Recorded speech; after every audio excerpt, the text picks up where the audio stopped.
안녕하세요. 6월 9일 목요일 아침입니다. 말씀과 함께 새롭게 여는 소망의 아침을 시작하겠습니다. 팀 켈러는 주님의 사랑이 우리 마음을 움직이면 어떤 어려운 일이든 자원하게 된다라고 이야기합니다. 에스더 5장 1절로 14절까지 말씀을 본문으로 하여 선한 길을 걷기 위해 필요한 것이라고 하는 주제로 함께 은혜를 나누기를 원합니다. 너희는 먼저 그 나라와 그의 의를 구하라고 말씀하십니다. 우리를 창조하신 하나님께서 불순종하며 하나님을 영화롭게 할 수 없게 된 인생들에게 그리스도 예수 안에서 우리를 새 사람으로 변화시켜 선한 일을 하게 하셨습니다. 하나님께서 이미 오래전부터 선한 일을 계획해 놓으셨습니다.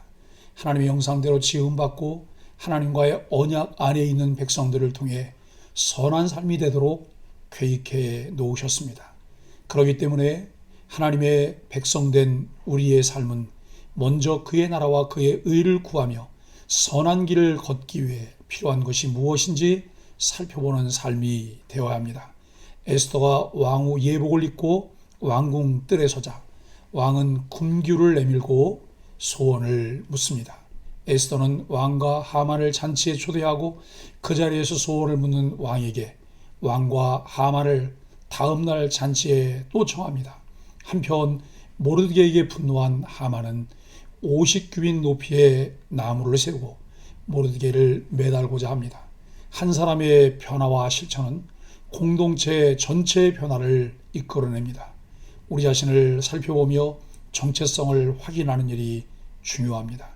우리가 가진 정체성대로 선한 영향력을 끼치며 용기와 지혜 있는 삶을 살고 있는지 아니면 오만과 악한 계획 속에 공동체를 파괴하는지가 중요합니다. 출애굽의 구원을 베푸신 하나님께 감사하고 기뻐하는 6월절이 되었는데도 유다인들은 에스더의 명령으로 인해 잔치를 열 수 없었습니다. 모르드게이를 비롯한 유다인들이 모두 전통과 형식에 얽매이지 않고 에스더의 명령에 따라 한 마음으로 그녀를 위해 금식하며 잔치를 열지 않았다는 것은 이 공동체의 위기 대처 능력을 단적으로 보여줍니다. 위기 가운데서도 기회는 늘 존재합니다. 수산에 사는 유다인들은 물론 왕의 조서 내용을 알게 된 전국의 유다인들도 그들의 간절한 만큼 함께 마음을 모았을 것은 분명합니다.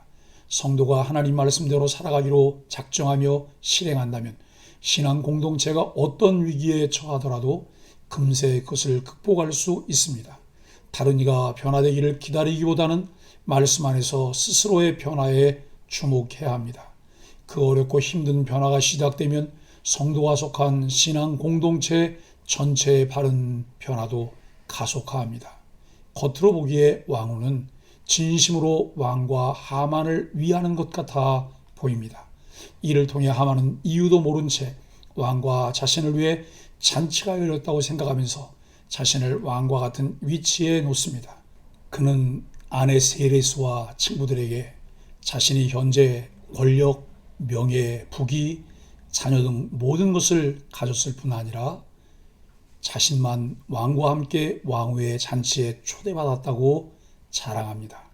누구에게라도 눈에 띄는 자랑거리가 스스로를 교만하게 만든다면 그것은 오히려 하나님이 주시는 복이 아닐 수 있습니다. 무엇인가 넘치든 부족하든 성도는 전적으로 하나님만 신뢰해야 합니다. 더불어 주위에 넘치는 좋은 자를 가진 하만보다 뜻을 세워 상황에 굴하지 않고 지혜롭게 추진해가는 에스더의 자세를 배워야 합니다.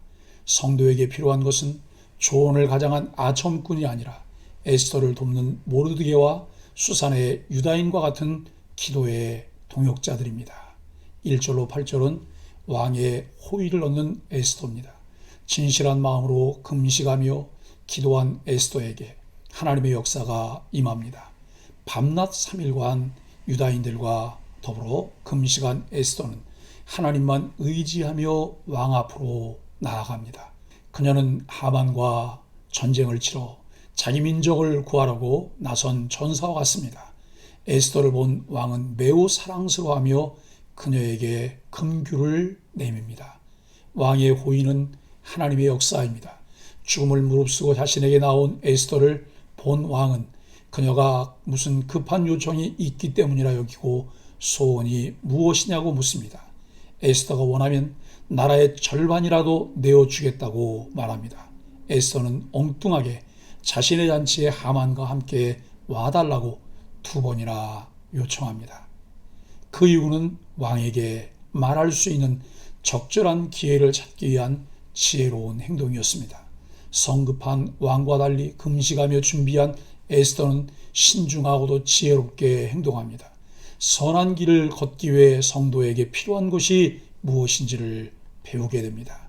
9절로 14절은 모르드게를 죽이려는 하만입니다. 에스더가 유다인을 구하기 위해 움직이는 동안 하만은 유다인 모르드게를 죽이려고 계획합니다. 민족을 위해 목숨을 건 사람이 있는가 하면 자기의 욕망을 채우기 위해 사람을 죽이려는 자가 있다는 대조적인 세상을 봅니다. 하만은 유다 민족을 멸절한다는 조서를 내리며 힘을 과시했음에도 여전히 자신을 두려워하지 않는 모르드게를 보고 분노합니다. 왕이 인정한 바사제국 제1의 권력을 갖고 많은 재물과 영광을 얻고도 자신에게 굴복하지 않는 한 사람으로 인해 그는 만족하지 못합니다. 이러한 하만의 모습은 권력에 중독된 인간의 모습을 보여줍니다. 모르드게를 높이 50규빗 되는 나무에 매달아 죽이라는 조언을 듣고서야 그는 만족합니다. 하나님 백성을 대적하는 것은 하나님을 대적하는 일입니다. 하나님은 자신의 힘을 믿는 교만을 꺾어 낮추십니다. 기쁨과 분노가 뒤엉킨 하만의 광기는 보는 사람을 두렵게 합니다. 하지만 하나님 백성은 두려워할 필요가 없습니다. 악인의 광기와 폭력이 우리 삶을 좌지우지하는 것처럼 보이지만 역사와 삶을 주관하는 이는 오직 하나님 한 분이시기 때문입니다. 하나님은 정하신 때에 악을 심판하시고 이기실 것입니다. 이는 믿는 성도는 어떠한 고난에도 흔들리지 않으며 믿음으로 승리와 역전의 날을 소망합니다. 사랑하는 소망의 가족 여러분, 권세를 가지고 높아질수록 겸손할 줄 알아야 한다는 사실은 누구나 알고 있는 상식처럼 보이지만 실제로 그 자리에 섰을 때 그대로 실천하는 사람은 그리 많지 않습니다. 평소에 주님 앞에서 겸손한 마음을 품는 사람이 높은 자리에 가게 되어도 교만에 빠지지 않고 지혜롭고 신중하게 행동할 수 있습니다. 따라서 우리는 항상 다른 사람을 배려하며 무엇보다 주님 앞에서 겸손해야 합니다. 하만은 모든 것을 가졌음에도 모르게 때문에 자신이 소유한 모든 것이 아무것도 아닌 것 같다고 아내와 친구들에게 털어놓았습니다. 그러자 하만의 아내와 친구들은 모르드게를 없애라고 부추깁니다. 악인은 자신만 악을 행하지 않고 반드시 다른 사람들까지 꿰어 함께 악을 행합니다. 그러므로 우리가 의의 선한 길을 걸어가기 위해서는 우리 자신이 의롭게 행하는 것도 중요하지만 함께 의의 길을 걸을 사람을 사귀는 것이 대단히 중요하며 반드시 필요합니다. 진정 믿음의 선한 길을 함께 걸을 수 있는 이들의 친구가 되는 소망의 가족들이 되기를 예수 그리스도의 이름으로 간절히 축복합니다. 함께 기도하겠습니다. 하나님, 우리 안에 있는 하만의 야욕과 분노를 꺾음으로써 스스로 함정을 파는 어리석음에 빠지지 않게 하여 주옵소서. 누군가에게 꼭 필요한 도움을 베푸는 사람이 되게 하여 주옵소서. 이웃과 공동체를 살리는 일을 감당할 기회를 주시고 에스더의 용기 있는 지혜를 부어 주옵소서. 예수님의 이름으로 간절히 기도합니다. 아멘.